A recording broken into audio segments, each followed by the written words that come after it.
Position vectors of ends A and B of line AB are a vector and a B vector small letter ma respectively. That means A ko small a, B ko position vector small b. If the point P divides the line AB in the internal ratio m is to n, prove that the position vector P of the point P is given by this expression. We have to prove this.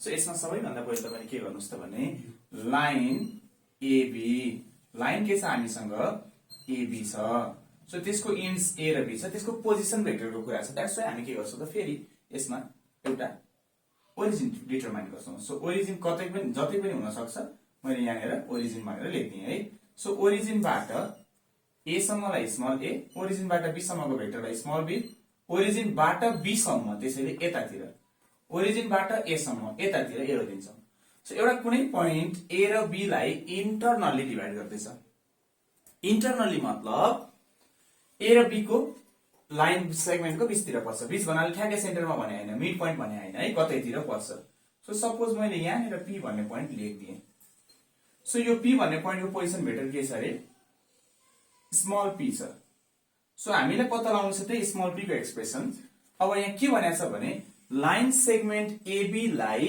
m:n मा divide गर्छ सुनौ है यहाँनेर AB लाई m:n मा कसले p ले त्यसैले p बाट यता a पट्टिको रेशियोलाई हामी m भन्छौं र p बाट b पट्टिको रेशियोलाई हामी के भन्छौं n सो p बाट a सम्म यति के हुने भयो त यो p बाट a सम्म यति m हुने भयो p बाट b सम्म यति n हुने भयो है त सो अब हामी यही एक्सप्रेसन प्रुभ गर्दैछौं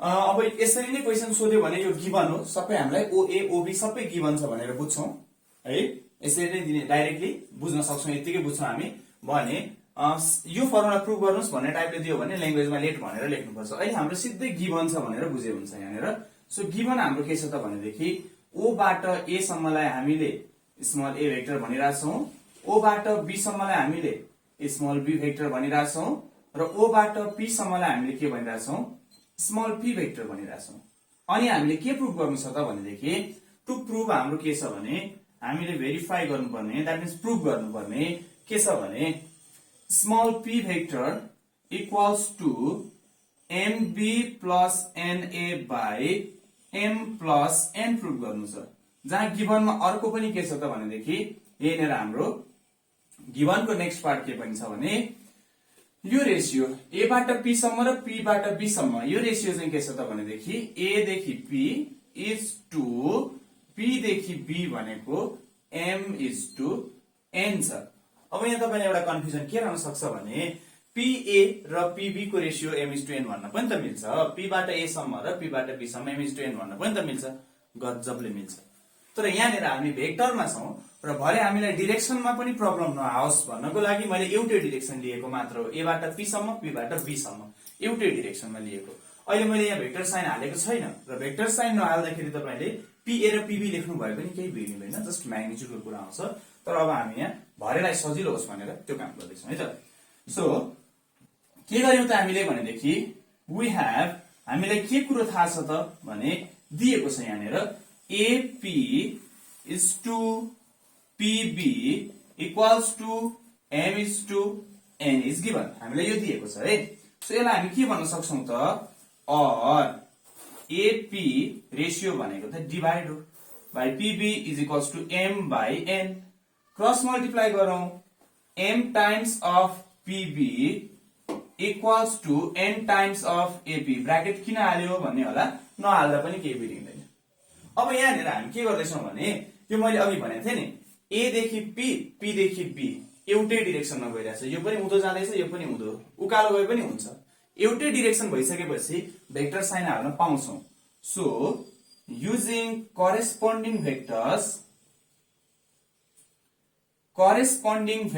हामी के गर्छौं त करेस्पोन्डिङ भेक्टर लिन्छौं र करेस्पोन्डिङ भेक्टर लिँदाखेरि हामी के गर्ने भयो त m pb equals to n AP भन्ने भयो अब एउटा कुरा के याद गर्नुस् भने यो फिगर त हामीलाई फर्मालिटीको लागि बनाइदिने मात्र हो यो बनाउनै पर्छ किनकि यो क्वेशन तपाईको पछि कसरी चेक गर्दा हैन क्वेसनको यो एन्सर तपाईले चेक गर्दाखेरि चाहिँ ए भनेको कहाँ छ, बी भनेको कहाँ छ, पी भनेको कहाँ छ देख्नु त पर्यो नि त। त्यसको लागि बनाइदिनु पर्छ। हामीलाई सल्भ गर्न केही पनि गाह्रो हुँदैन, फिगर हेर्नै पर्दैन, फटाफट जान्छ। यहाँ हेर्नुस् है, क्वेसन पोजिसन भेक्टरसँग रिलेटेड छ। पोजिसन भेक्टर हुनलाई ओरिजिन हुनुपर्छ, पोइन्ट स्टार्टिङ पोइन्ट। ओरिजिन यहाँ कहीँ पनि छैन, त्यसो भए हाल्दिउँ ओरिजिन। सो एम पी बाट ओ सम्म प्लस ओ बाट बी सम्म गर्यो भने त के आउँछ त, मैले यतै मास्त्रीपट्टि लेख्ने है, यो अलिकति तपाईहरुलाई एकै ठाउँ खादिएको जस्तो देखेर अलिकति अप्ठ्यारो फिल हुन सक्छ। सो एम यहाँनेर छ और एम, अनि मैले के लेख्दै पीबी भनेपछि पी बाट ओ प्लस ओ बाट बी। पी बाट ओ मा जानुस्, ओ बाट बी मा जानुस्, पीबी त हो नि हैन, फिगर हेर्नै पर्दैन। हेर्नुस् है, इक्वल्स टु एन, फेरि पनि बीचमा ओ खादिनुस्, ए बाट ओ बाट बी। ए बाट ओ भेक्टर प्लस ओ बाट पी भेक्टर। फेरि पनि सुन्नुस् है त, पोजिसन भेक्टरमा त स्टार्टिङ पोइन्ट त ओरिजिन पो हुन्छ त। यहाँ त स्टार्टिङ पोइन्ट पी भयो नि त, यो कुरो उल्टो भयो। त्यसलाई फेरि स्टार्टिङ पोइन्ट ओरिजिन बनाइदिनुस्। और एम यसलाई के गरेर बनाउने त, माइनस अफ ओपी गरिदिनुस् plus OB equals to an times, यहाँ पनि माइनस ओए गरिदिनुस् प्लस ओपी गरिदिनुस्। सब अब के छ, फर्स्ट पोइन्ट ओरिजिन छ, that is starting point origin छ। यहाँ भएको भ्यालु हालिहाल्नुस्, किन यत्रो धेरै लेख्ने हैन।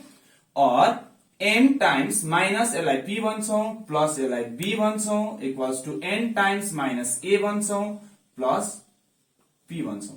मल्टिप्लाई गरिदिनुस् अब, और minus MP plus MB equals to minus NA plus NP. अब हेर्नुस् त, हामीले प्रुभ गर्नु पर्नेमा काहीँ नेगेटिभ साइन छ, काहीँ पनि छैन। सो यो माइनस किन आएको त, यो माइनस चाहिँ नि खोज्यो, प्रत्येकलाई अर्कोपट्टि लगिदिएर प्लस बनाइदिउँ। सो हामी के गर्छौं त, एमबी, अब यो माइनस यता थियो, यता आएर प्लस हुन्छ एनए, यो माइनस थियो उता गएर प्लस हुन्छ। अब फेरि प्लस एमपी प्लस एनपी। अब यहाँ हेर्नुस् है, यो एमबी, यो अर लेखे है मैले, नबुझ्नु होला फेरि। MB plus NA equals to, यो दुईटैमा पी छ कि, सो तपाईले के गर्नुस् त, एम प्लस एन यतिकै रहन्छ, यहाँनिर पी कमन लिदिनुस्। अब यो एम प्लस एन यहाँ ल्याएर डिभाइड गर्नुस् त, you will get this expression, hence proved. त्यति गरिदिनुस्, पुग्यो। सो अब यहाँनिर अलिकति कन्जस्टिभ हुन सक्छ, यो एक्सप्रेसन याद गर्नुस् है त। सो हामी यहाँ के गर्यौं त भनेदेखि, डाइरेक्टली मैले यो पी लाई पहिले लेख्दै, और p vector equals to MB plus NA by m plus n, this completes the proof. अब यसलाई कसरी युज गर्ने भन्ने पनि सिम्पल लजिक छ, गाह्रो केही पनि छैन। तपाईले यो पी भेक्टर लिइरहँदाखेरि यदि यो पी बाट ए सम्मको रेशियो दैट इज एम लिनुहुन्छ भने भेक्टर चाहिँ ए हैन, यता बी को लिनुस्।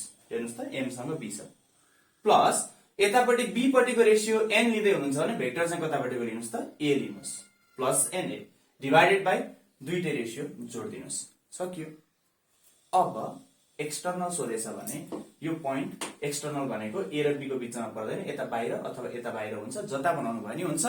कन्सेप्ट यही फलो गर्नुस्, तपाईले आफै गर्न सक्नुहुन्छ। Thank you.